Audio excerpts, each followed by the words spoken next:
হযরত আবু বকরের ব্যাপারে বলা হয় আল্লাহ নবীর ইন্তেকালের পরে আল্লাহ নবীর ইন্তেকাল হয়ে গিয়েছে, আবু বকর এতটাই কান্না কাঁদতে লাগলেন, কাউকে জানতে দেয় নাই, কাউকে বুঝতে দেয় নাই। আবু বকর নিজের হুজরা মোবারকের ভিতরে চলে গিয়ে আবু বকর নিজের বাড়িতে চলে গিয়ে এতটা কান্না কেঁদেছেন, এতটা কান্না কেঁদেছেন, জনগণ ঘর থেকে বার হওয়ার পরে আবু বকরের সঙ্গে কথা বলতে চেয়েছেন, আবু বকরের গাল দিয়ে পোড়া গন্ধ বার হয়েছে। হযরত আবু বকরকে জিজ্ঞাসা করা হলো, ও আবু বকর, আল্লাহ নবীর যেদিন ইন্তেকাল হয়, আল্লাহ নবী যেদিন ইন্তেকাল হয়, ও আবু বকর, ওই দিনেতে আপনার মুখ দিয়ে পোড়া গন্ধ কেন বার হয়েছে? হযরত আবু বকর ওই সময় বলতে থাকে, ও নবীর সাহাবীরা, ও নবীর সাহাবীরা, আমি আবু বকর, আমার এতটাই কষ্ট হয়েছে, আমার নবী দুনিয়া থেকে চলে যাওয়াতে আমি আবু বকর, আমার এতটা কষ্ট হয়েছে, জানি না এখনো পর্যন্ত আমার ভিতরটা পুড়ে যাচ্ছে, আমার ভিতরটা এতটাই জ্বালা করছে, যেমন আগুনে পুড়ে গেলে পরে শরীর জ্বালা করে, আমার ভিতরটা ঠিক ওই রকম পোড়ার জ্বালা করতে লেগেছে। তার মানে আবু বকরের ভিতরটা মানুষের পুড়ে গেলে পরে যেমন জ্বালা করে, আবু বকর বলেন আমার অন্তরটা তেমন জ্বালা করছে, আমি জানি না হয়তো আমার অন্তরটা নবীর বিয়োগে পুড়ে গিয়ে আমার মুখ দিয়ে সেই পোড়া গন্ধ বার হচ্ছে।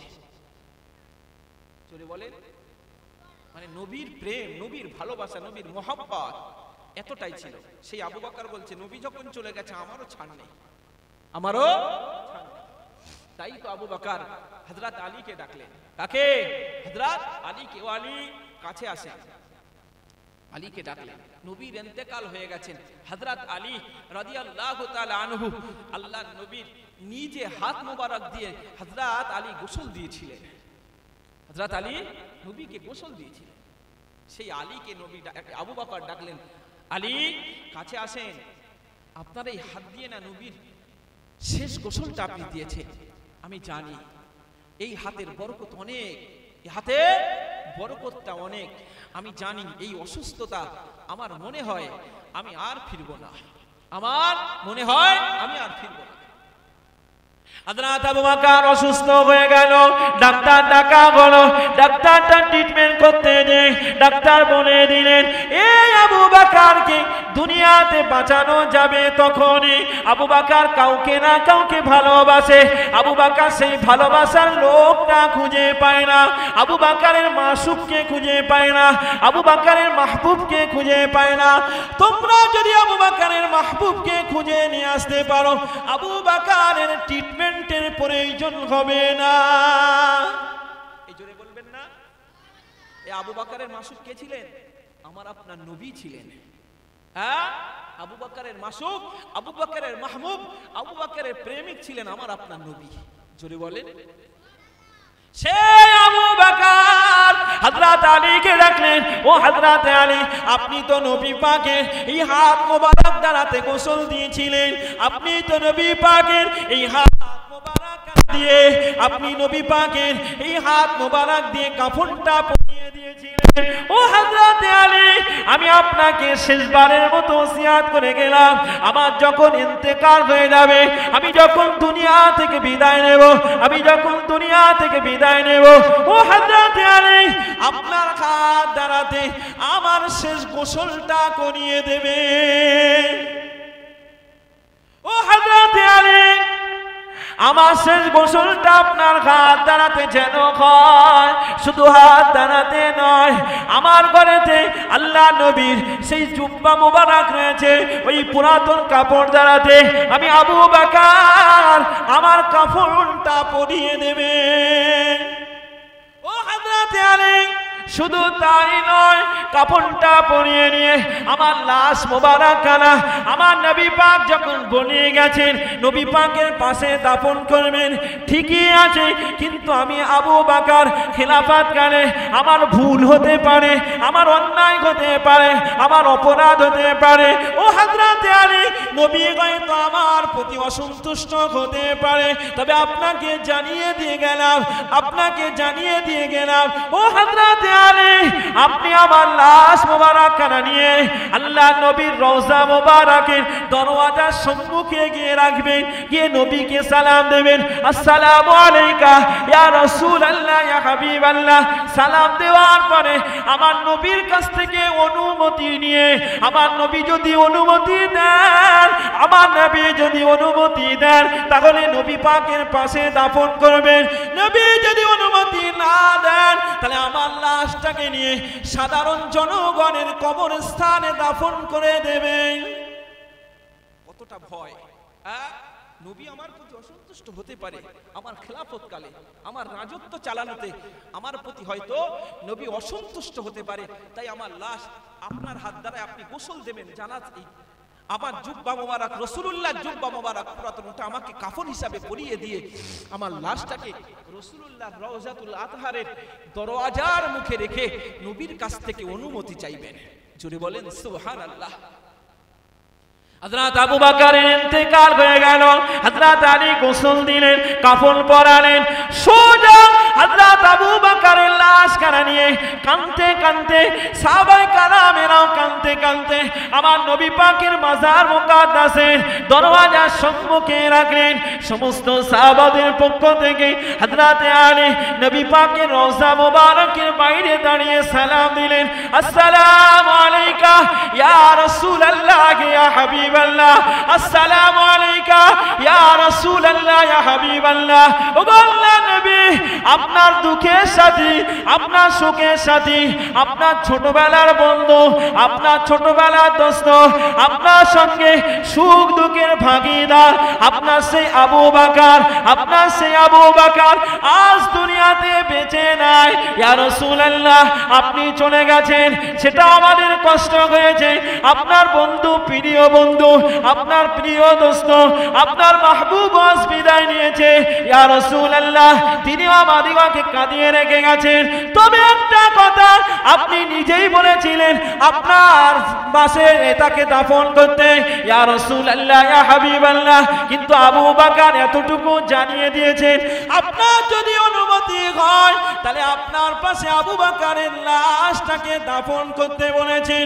ইয়া রাসূলুল্লাহ, হুজুর আপনি অনুমতি দেন। দরওয়াজার ভিতর থেকে কোনো আওয়াজ আসে না। সাহাবীরা চিন্তিত হয়ে গেলেন। হযরত আলী আবার সালাম দিলেন, আবার সালাম দিয়ে নবী পাকের কাছে আবু বকরের লাশ মোবারকটাকে দাফন করার জন্য অনুমতি চাইলেন।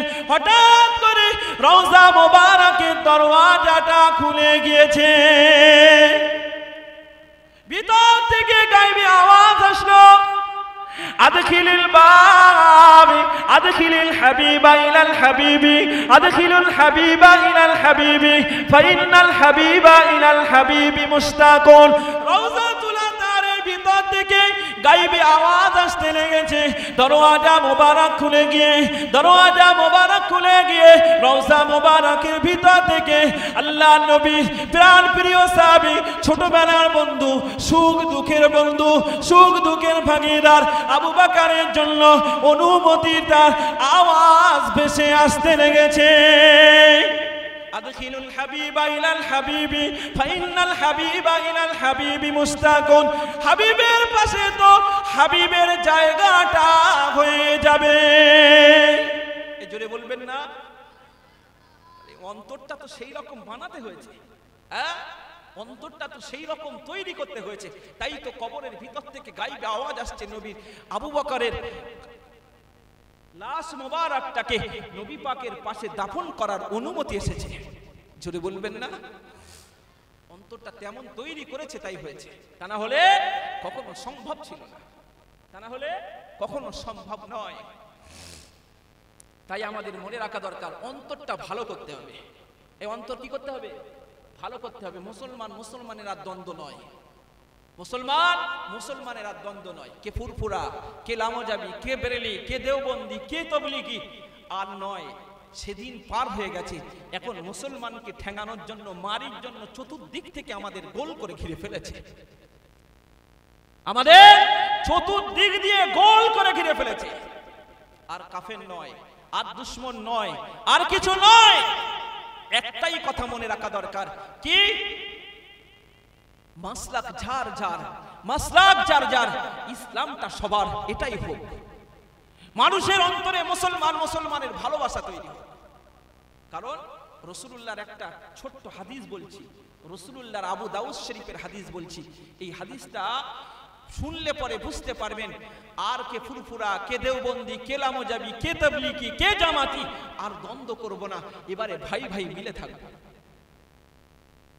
নবীর হাদিস, আবু দাউদ শরীফের হাদিস। নবী পাক সাল্লাল্লাহু আলাইহি ওয়াসাল্লাম বলেন, ইউশিকুল উমামু আন তাদআল আলাইকুম, ইউশিকুল উমামু আন তাদা আলাইকুম কামা তাদা। নবী পাক সাল্লাল্লাহু আলাইহি ওয়াসাল্লাম বলেন, ইউশিকুল উমামু আন তাদা আলাইকুম, আমার উম্মত উম্মতিরে, আমার উম্মত উম্মতিকে বেজাতিরা চতুর্দিক থেকে ঘিরে ফেলবে। এই কি করবে? একটু কথা বলেন। আমার উম্মত উম্মতিকে বেজাতিরা চতুর্দিক দিয়ে ঘিরে ফেলবে। কে বলছে? একটু কথা বলেন। এই কে বলল? আল্লাহর নবী সাল্লাল্লাহু আলাইহি ওয়াসাল্লাম বলেন যে আমার উম্মত উম্মতিকে বেজাতিরা, বেধর্মীরা চতুর্দিক থেকে ঘিরে ফেলবে। কে বলল? নবী পাক সাল্লাল্লাহু আলাইহি ওয়াসাল্লাম বলেন, কামা তাদাল আকালাতু ইলা কাসাতিহা, কামা তাদাল আকালাতু ইলা কাসাতিহা। আল্লাহর নবী সাল্লাল্লাহু আলাইহি ওয়াসাল্লাম বলছেন, আমার উম্মত উম্মতিকে ঠিক ওইভাবে ঘিরে ফেলবে যেভাবে খাদ্য ভক্ষণকারীরা, যেভাবে খাদ্য গ্রহণকারীরা খাদ্যের চতুর্দিকে গোল করে ঘিরে ফেলে। খাদ্য যখন যেখানে থাকে চতুর্দিক দিয়ে গোল করে ঘিরে ফেলে না, ফেলে না? কন্ট্রোলে রেশন দেয়, সেই জায়গাটাই গোল করে ঘিরে ফেলে না? সব থেকে বড় উদাহরণের জন্য, বাড়িতে, বিয়ে বাড়িতে জামাই বাবুকে খাঞ্জায় করে খেতে দেয় না, দেয় না? দেয় না, দেয় না? ওই জামাই বাবুকে যখন খাঞ্জায় খেতে দেয়, ওই খাঞ্জার চতুর্পাশে গোল করে ঘিরে বসে না, বসে না? বসে না? আল্লাহ নবী বলেন, ইউশিকুল উমামু আন তাদা আলাইকুম কামা তাদাল আকালাতু ইলা কাসাতিহা। ও আমার উম্মত উম্মতি, শুনে নাও, আমি নবী তোমাদের জন্য ভবিষ্যৎবাণী করে গেলাম। এমন একটা সময় আসবে, এমন একটা জামানা আসবে, যে সময়ে বেধর্মীরা, বেজাতিরা আমার উম্মত উম্মতিকে গোল করে চতুর্দিক দিয়ে ঘিরে ফেলবে। কামা তাদাল আকালাতু ইলা কাসাতিহা, যেমন ভাবে খাদ্য গ্রহণকারীরা খাদ্যের চতুর্পাশে গোল করে ঘিরে ফেলে। ফাকালা কাইলুন ইয়া রাসূলুল্লাহ, আল্লাহ নবী সাহাবীরা বলেন, ও আল্লাহ নবী, সেদিনে কি আমরা কম সংখ্যা হব? فقال قائل ومن قلة نحن يومئذ ومن قلة نحن يومئذ يا رسول الله يا حبيب الله। ওগো আল্লাহর নবী, যেদিনেরা বেদর্মীরা আমাদের চতুর্দিকে গোল করে ঘিরে ফেলবে, সেই দিনে কি আমরা সংখ্যায় কম হব? কি প্রশ্ন করলেন? একটু কথা বলেন। যেদিনে আমাদের চতুর্দিক দিয়ে গোল করে ঘিরে ফেলবে হুজুর, আমরা সেই দিনে সংখ্যায় কি কম হব? আল্লাহ নবী বললেন, বাল আনতুম কাসীরুন ইয়াউমাইদিন, তোমরা সেদিনে কম হবে না, বরং তোমরা সেই দিনে অনেক হবে। এই কি হবে? কম হলে নাই ঘিরে ফেলতো, কিন্তু বেশি হওয়ার পরেও কেন ঘিরে ফেলছে? বুঝতে পারেননি? আল্লাহ নবী জানালেন, ও আমার উম্মত উম্মতি, শুনে নাও, তোমরা বেশি হবে, কম হবে না, তোমরা সংখ্যা গুরু হবে, সংখ্যালঘু হবে না। সেদিনে তোমরা সংখ্যালঘু হবে না, সেদিনে তোমরা সংখ্যা গুরু হবে। ওয়ালাকিন্নাকুম, সেদিনে তোমাদের এমন পরিস্থিতি হবে, ওয়ালাকিন্নাকুম গুসাউন কাগুসাইস সাইল, তোমরা সেদিনে তোমাদের পরিস্থিতিটা এমন হবে যেমন ভাসমান আবর্জনা ভেসে চলে যায়, তোমরা ভাসমান সেই আবর্জনার মতো ভাসতে থাকবে। কি বললেন? তোমরা সংখ্যায় বেশি হবে, কিন্তু সেদিনে তোমাদের পরিস্থিতি কি হবে? তোমরা আবর্জনার ন্যায় ভেসে চলে যাবে, ভাসতেই থাকবে। নদীতে যখন ময়লা প্রবেশ করে আবর্জনা সব ভেসে চলে যায় না, যায়? হ্যাঁ, আমরা সংখ্যায় বেশি হব, কে তবলিগি, কে ফুরফুরা, কে দেওবন্দি, এই মারপিট করতে করতে করতে করতে বেধর্মীরা আমাদের চতুর্পাশে গোল করে ঘিরে ফেলবে। তখনই আমাদের মারবে, তখনই আমাদের শেষ করবে, তখনই আমাদের ঈমান নামীয় সবটাকে শেষ করে দেবে তারা।